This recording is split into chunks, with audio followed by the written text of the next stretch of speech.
কেমন করে ঘুমাও মুমিন ফজর করে কাজা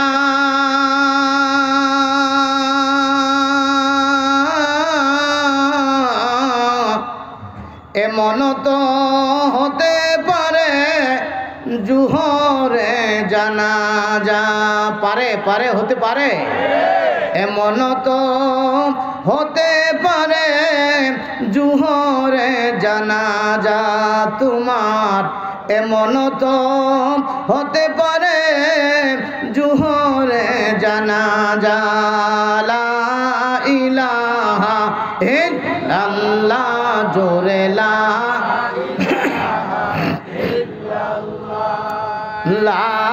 ইলাহা ইল্লাল্লাহ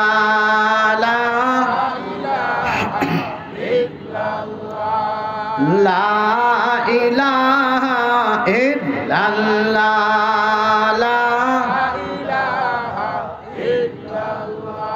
লা ইলাহা ইল্লাল্লাহ মুহাম্মাদুর রাসূলুল্লাহ সাল্লাল্লাহু আলাইহি ওয়াসাল্লাম।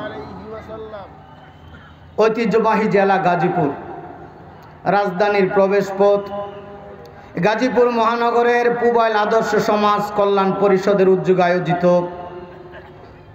পুবাইল আদর্শ বিশ্ববিদ্যালয় কলেজ মাঠে তাফসীরুল কোরআন মাহফিলের সম্মানিত প্রধান অতিথি জনাব খায়রুল হাসান, কেন্দ্রীয় মজলিস শুরা সদস্য ও গাজীপুর মহানগর জামায়াতের সম্মানিত নায়েবে আমির।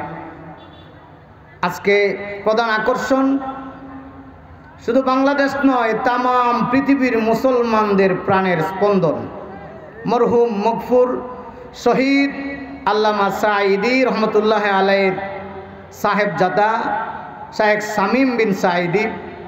আজকে প্রধান আলোচক বাংলাদেশের নামকরা মাদ্রাসা তামিরুল মিল্লাত কামিল মাদ্রাসা টঙ্গীর সম্মানিত অধ্যক্ষ ডক্টর মোহাম্মদ হাফিজুর রহমান। আজকের উদ্বোধক জনাব সেলিম খান, সভাপতি প্রফেসর ডাক্তার আমজাদ হোসেন খান, মাহফিল পরিচালনায় আছেন হাফেজ মাওলানা হযরত আলী জুনায়েদ। আলোচনা করেছেন অন্যান্য উলামায়ে কেরাম, মঞ্চে বসা মেহমানবৃন্দ, সামিয়ানার নিচে বসা আমার পিতৃতুল্য মুরব্বী বাবাজিরা, যুবক আমার সোনামানিকেরা, ছোট্ট ছোট্ট মাসুম সন্তানেরা, মহিলা প্যান্ডেলে বসা মায়েরা, বোনেরা, আল্লাহ পাকের শুকরিয়া দুনিয়ার এত ব্যস্ততার মধ্য থেকেও আমাদেরকে কোরআনের মাহফিলে কিছু সময় বসার সুযোগ দিয়েছেন। এই সুযোগটা কে দিয়েছেন? আল্লাহ সুযোগ না দিলে আমরা আসতে পারতাম না। যিনি দয়া করে মায়া করে এরকম লাভের একটি জায়গা কোরআন শোনার এই মজলিসে, যে কোরআন জিনেরা শুনত, যে কোরআন ফেরেশতারা শুনত, যে কোরআন পশু পাখি শুনত, এমনকি সারাদিন কোরআনের বিরুদ্ধে 144 ধারা জারি করে লা তাসমাউ লিহাযাল কোরআন, তোমরা কেউ কোরআন শুনবা না, যারা নোটিশ জারি করছে ওই কাফের বেঈমানগুলো রাতের বেলায় যায়া চুপি চুপি চোরের মতো নবীজির তেলাওয়াতের কোরআন শুনতো, ঠিক কিনা? সেই কোরআনের মাহফিলে আসার আর বসার তৌফিক দিয়েছেন আল্লাহ, তার দরবারে শুকরিয়া আদায় করছি আলহামদুলিল্লাহ। একটা আয়াত তিলাওয়াত করেছি কোরআনুল কারীমের 25 নম্বর পারার সূরাতুশ শূরা। নামটা বলা যাবে? সূরাতুশ, বাংলা করলে হবে সূরাতুশ সংসদ। বাংলা কি? সংসদের সূরা। বলেন বলেন কিসের সূরা? শুনছেন আর কখনো এরকম কথা? তাহলে কোরআনে যে সংসদ আছে এই দেশের মুসলমান ভালো করে জানে নাকি? এই জন্য খুব জজবা যখন উঠা যায় তখন আমাদের দেশের মানুষ স্লোগান দেয়, আল কোরআনের আলো। এই যে এখনো ঘরে ঘরে আছেন আপনারা, বের হন নাই। স্লোগান ভুল। ঘরে ঘরে 53 বছর জ্বালানো চলছে, এই জ্বালানোতে আগের চাইতে আমরা আগাই নাই, বরং পিছাইছি। আমাদের মরহুম আল্লামা বলে গেছেন যে ভূতের পা নাকি থাকে পিছনে, সে যত সামনে আগাইতে যায় তত পিছনে চলে যায়। কথাগুলো শব্দে শব্দে মিলছে না, অক্ষরে অক্ষরে। আওয়াজ দিয়ে বলেন অক্ষরে অক্ষরে মিলেছে, ঠিক কিনা?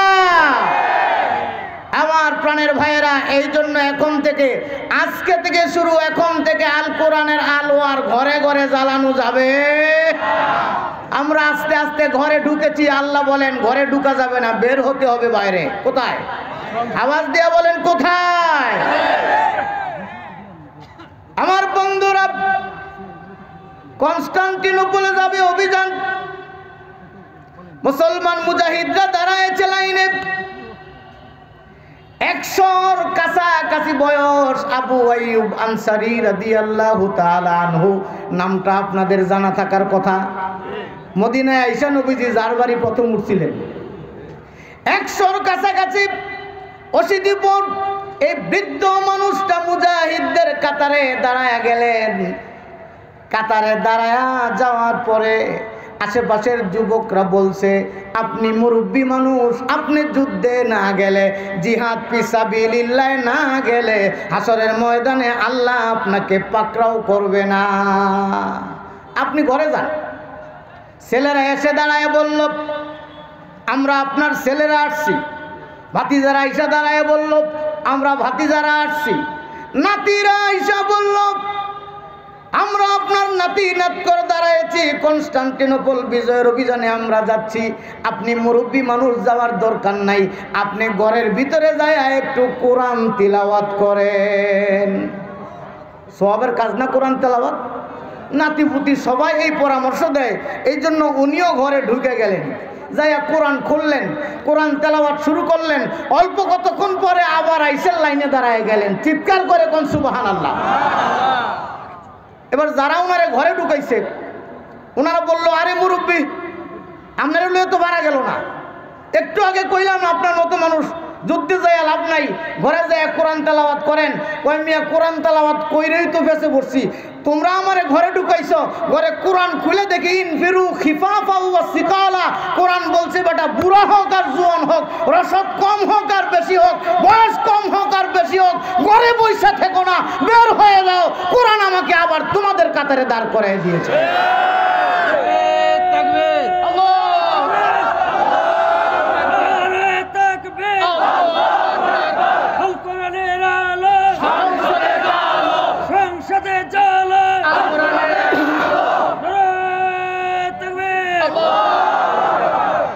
আমার বন্ধুরা, আবু আইয়ুব আনসারী রাদিয়াল্লাহু তাআলা আনহু বলেন, তোমরা মানুষেরা আমাকে বলতেছো ঘরে যায়া তিলাওয়াত করতে, আমি ঘরে যায়া কোরআন তিলাওয়াত করে দেখি। এই তিলাওয়াতের মাধ্যমে আল্লাহ আমাকে বলছেন ঘরে থাইকো না, বের হয়ে যা। আল্লাহু আকবার। শেষ পর্যন্ত আর এই মুরব্বিরে না নিয়ে পারা গেল না। জাহাজে যাচ্ছেন, অসুস্থ হয়ে গেলেন, বুঝতে পারলেন আর বাঁচব না। জীবিত লোকদেরকে বললেন, আমার বোধহয় আর সময় নাই, জাহাজের মধ্যে কেউ যদি মারা যায়, কাফন পেঁচায়া, গোসলের পরে কাফন পড়ায়া, জানাজার নামাজ পড়ে ওই সাগরের মধ্যে ছেড়ে দেওয়া হয়।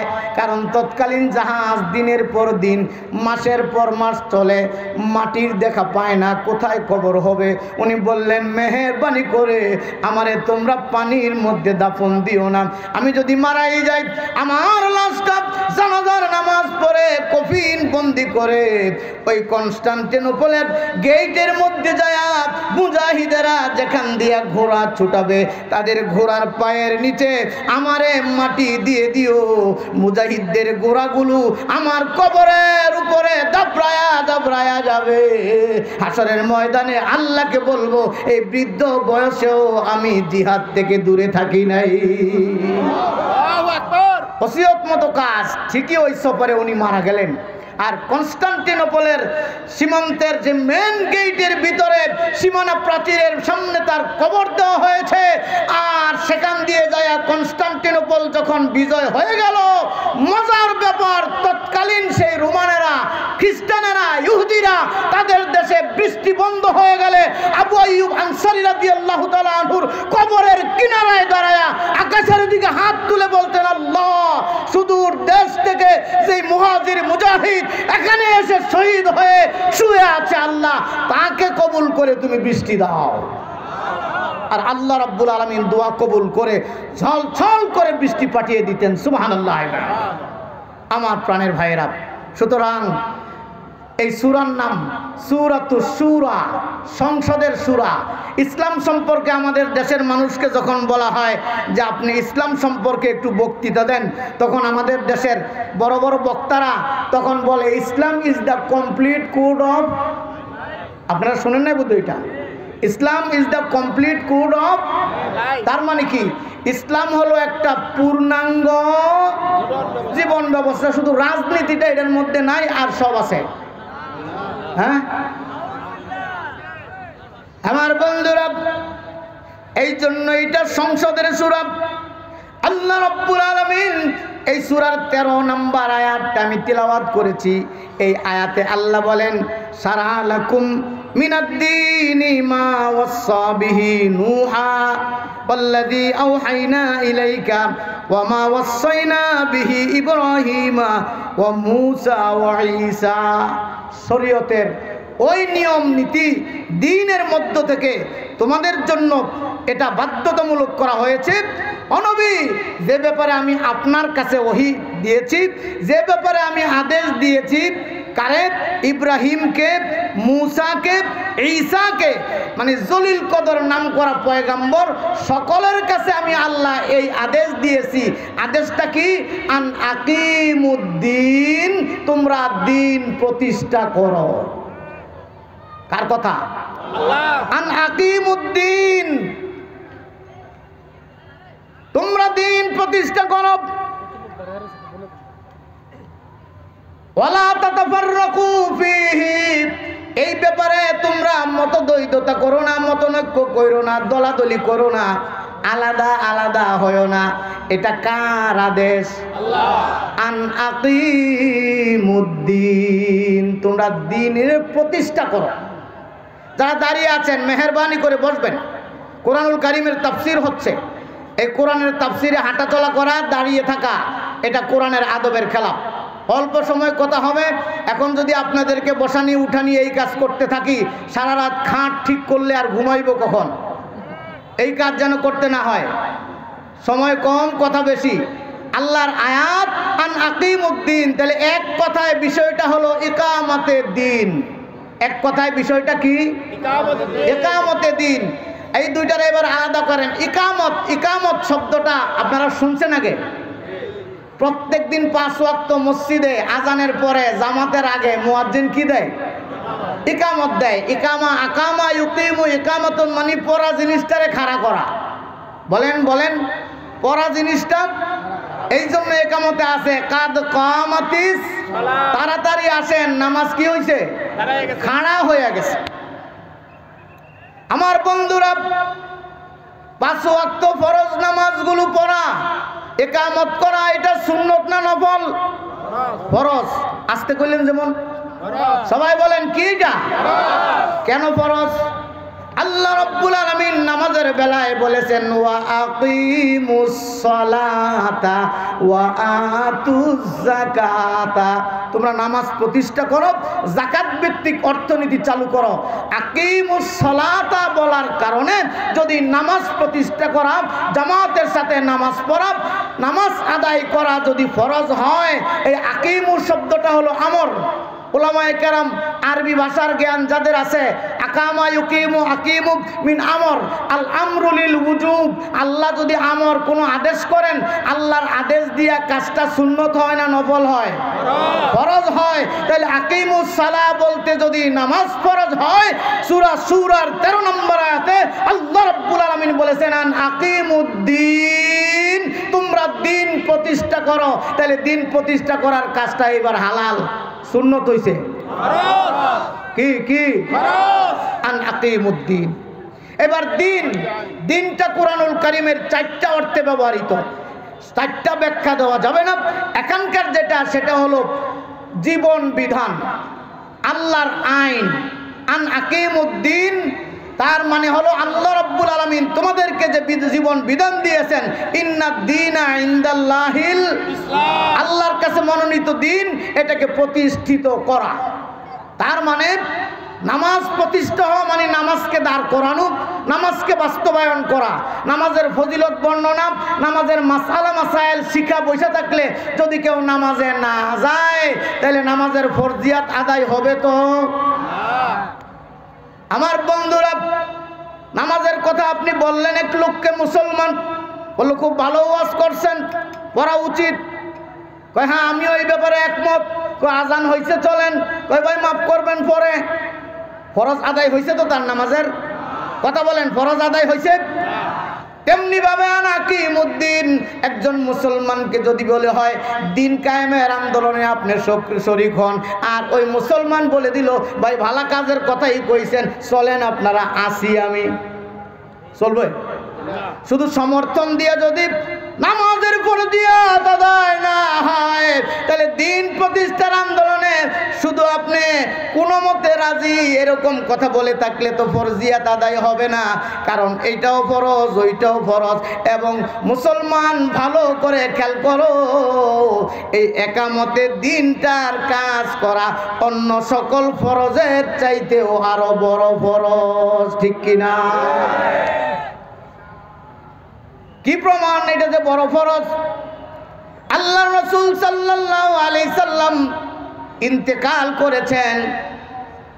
ইন্তেকাল করার পরে একামতে দিন ততদিন হয়ে গেছে।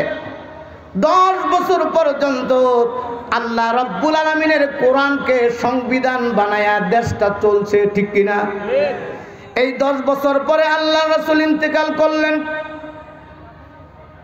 ইন্তেকাল করার পরে 2-2.5 দিন পর্যন্ত আল্লাহ রাসূলের এই শরীরটাকে গোসল, জানাজা, দাফন কাফনের ব্যবস্থা করা হয় নাই। আল্লাহ রাসূলের কোন সন্তান বিদেশে ছিল বুঝি? কথা বলেন, ছিল? দূরে কেউ ছিল? কেন হইল না? একটু ভালো করে মাথাটা ঘামান এখানে। আমার প্রাণের ভাইরা, আল্লাহর রাসূল সাল্লাল্লাহু আলাইহি সাল্লাম ইন্তেকাল করেছেন। আল্লাহর রাসূলের নেতৃত্বে কোরআন সংবিধান বানায়া ব্যক্তি, পরিবার, সমাজ, রাষ্ট্র, আন্তর্জাতিক সহ সব নীতিগুলা এই কোরআনুল কারীম থেকে নেওয়া হচ্ছে। আল্লাহর রাসূলের ইন্তেকালের পরে ইসলামী প্রজাতন্ত্রের প্রধান চেয়ারটা এখন পুরা নাকি খালি? খালি। এখন দরকার খিলাফত আলা মিনহাজিন নবুওয়াত। আলহামদুলিল্লাহ বলেন, আওয়াজ দিয়ে বলেন আলহামদুলিল্লাহ। আমাদের আজকের প্রধান আকর্ষণ শায়েখ শামীম বিন সাঈদী আমাদের মাঝে উপস্থিত হয়েছেন। চিৎকার করে বলুন আলহামদুলিল্লাহ। লিল্লাহি তাকবীর, লিল্লাহি তাকবীর। আল কোরআনের আলো। জি বসেন, আপনারা বসেন, ওদিকে যাওয়ার দরকার নাই। সময় মতো উনি আসবেন, প্রাণ খুলে দেখতে পাবেন। আমি বলতেছিলাম আল্লাহর রাসূল চলে গেছেন, এখন এই চেয়ারটা খালি রাখা যাবে না। এখন করতে হবে কি? খিলাফত আলা মিনহাজিন নবুওয়াত। কে হবে? মুহাজির হবে না আনসার হবে? সাহাবায়ে কেরামের মধ্যে কে হবে? এমন করতে করতে 2-2.5 দিন পর্যন্ত চলে যায়। সকিফা বনি সায়েদা, এর মধ্যে আবু বকর সিদ্দিক রাদিয়াল্লাহু তাআলা আনহুর ডান হাতটা টান দিয়া ওমর ইবনুল খাত্তাব রাদিয়াল্লাহু তাআলা আনহু হাত ধরে বায়াত গ্রহণ করলেন। টপ টপ টপ টপ করে সাহাবায়ে কেরাম যারা ছিলেন আবু বকর সিদ্দিক রাদিয়াল্লাহু তাআলা আনহুর হাতে খিলাফতের বায়াত গ্রহণ করলেন। কন্যা সুবহানাল্লাহ। খিলাফত আলা মিনহাজিন নবুওয়াত হয়ে গেল। আবু বকর সিদ্দিক রাদিয়াল্লাহু তাআলা আনহু যখন এখন খিলাফতের চেয়ারে বসলেন, এবার সাহাবায়ে কেরাম বললেন আল্লাহর রাসূলের জানাজা, ওনার কাফন দাফনের ব্যবস্থা করতে হবে। কারণ আপনারা জানেন কোন লোক মারা গেলে তার দাফন কাফনের ব্যবস্থা করার যেই কাজ, এই কাজটা ফরজে আইন নাকি ফরজে কিফায়া? আওয়াজ দিয়ে বলেন, আইন না কিফায়া? আর খিলাফত আলা মিনহাজুন নবুওয়াত গঠন করা হলো ফরজে আইন। যতক্ষণ পর্যন্ত ওই ফরজে আইনটা বাস্তবায়ন করা না হয় ততক্ষণ পর্যন্ত আল্লাহ রাসূলের শরীরে মুবারক এটা দাফন কাফনের কাজে সাহাবায়ে কেরাম মনোনিবেশ করেন নাই, কারণ ওনারা জানতেন ওইটা ফরজে আইন, ওইটা আগে করতে হবে, আর এইটা হবে ফরজে কিফায়া। বাংলাদেশের মুসলমানদের কাছে প্রশ্ন, আল্লাহ রাসূলের জানাজা তার এই শরীর মুবারক হুজরা মুবারকে মাকবারাতে রিয়াজুল জান্নাতে দাফন করার চাইতে এর চাইতে বেশি গুরুত্বপূর্ণ কোন কাজে ব্যস্ত মুসলমান তুমি একামতে দিনের আন্দোলনে শরীক হচ্ছ না? আমার প্রাণের ভাইয়েরা, এই জন্য আন আকিমুদ্দিন, দিন প্রতিষ্ঠা করো। এখন আমাদের দেশের লোকজন বলে দিন তো আসেই, গেছে কই, এরকম কথা কিছু লোক বলে নাকি বলে না? আমাদের এই দিন আজকে মসজিদের ভিতরে আছে, খানকার ভিতরে আছে, মাহফিলের ভিতরে আছে, আর এই মাহফিলের চার দিক দিয়ে বেষ্টনী দেওয়া আছে। 144 দ্বারা জারি করে বলা হয়েছে আল্লাহ এবং রাসূল আপনারা মেহেরবানি করে এর বাইরে যায়েন না, ওই দিকে যা করি আমরা আমাদের মতো করে করব, ঠিক কি না? আমার প্রাণের ভাইয়েরা, অথচ আল্লাহ রাব্বুল আলামিন তার নবীজিকে বলেছেন হুয়াল্লাযী আরসালা রাসূলাহু বিল হুদা ওয়া দীনিল হাক্কি লিইয়ুযহিরাহু আলাদ দীনি কুল্লি ওয়ালাউ কারিহাল মুশরিকুন। তিনি সেই সত্তা যিনি তার নবীকে, যিনি তার রাসূলকে পাঠিয়েছেন দ্বীনে হক এবং হেদায়েত দিয়া। কেন? লিইয়ুযহিরাহু আলা দীনি কুল্লি আয় আলা সাইরিল আদিয়ানিল বাতিলা। तमाम পৃথিবীতে যত বদ্দিন আছে, বাতিল দিন আছে, তন্ত্র আছে, মন্ত্র আছে, ইজম আছে, বাদ মতবাদ আছে, সব মতবাদের উপরে আল্লাহ রাব্বুল আলামিনের দ্বীনকে বিজয়ী করার জন্যই আল্লাহ রাব্বুল আলামিন তার রাসূলকে পাঠিয়েছেন, ঠিক কিনা বলেন? এই আয়াতটা কোরআনুল কারীমের 3টা জায়গায় আছে। তওবা, সূরাতুল ফাত, সূরাতুস সফ, প্রত্যেক জায়গায় বলেছেন এটা আল্লাহর রাসূলের প্রেরণের 1 নম্বর উদ্দেশ্য तमाम পৃথিবীর যত মতবাদ আছে সব কিছুর উপরে বিজয়ী করতে হবে আল্লাহর দ্বীনকে, ঠিক কিনা? কিন্তু আমাদের দেশে কি আল্লাহর এই দ্বীন বিজয়ী অবস্থায় আছে? আল্লাহর দ্বীন দিয়ে আমাদের সংসদ ভবন কি চলে? আল্লাহর দ্বীনের ভিত্তিতে আমাদের সচিবালয় চলে? আল্লাহর দ্বীনের ভিত্তিতে আমাদের আদালতগুলো চলে? আল্লাহর দ্বীনের ভিত্তিতে আমাদের মেম্বরিগুলো চলে? আল্লাহর দ্বীনের ভিত্তিতে আমাদের চেয়ারম্যানগিরি চলে? আল্লাহর দ্বীনের ভিত্তিতে আমাদের সমাজের বিচার আচার চলে? তো দ্বীন কই? দ্বীন কোথায়? আমার প্রাণের ভাইয়েরা, এই দ্বীন কায়েমের জন্য আল্লাহ রাব্বুল আলামিন যুগে যুগে পয়গম্বর পাঠিয়েছেন। আর যখনই এই দ্বীন কায়েমের ঘোষণা মুসলমান দেয়, আল্লাহ বলেন ওয়ালাউ কারিহাল মুশরিকুন। এই দ্বীনের বিপরীতে কায়েমি স্বার্থবাদী যত আছে তারা তাদের চুপ যায় কপালে উঠবে আর বলবে এতদিন ভালোই শুনছিলাম, এখন আর হুজুরে ভালো লাগে না, ঠিক কিনা?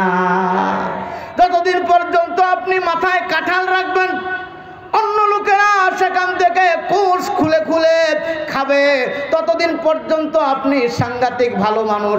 যেই মাত্র আপনি বলবেন এখন থেকে আর কাঁঠাল, পাকা কাঁঠাল আমার মাথায় রাখবো না, নিচে নামায়া দিলাম, জনগণ যাকে বলবে সে কাঁঠাল খাবে, তখনই বলবে হুজুর রে ভালো মনে করছিলাম, এখন আর আসলে সে তো ভালো, ঠিক কিনা সমাজের অবস্থা?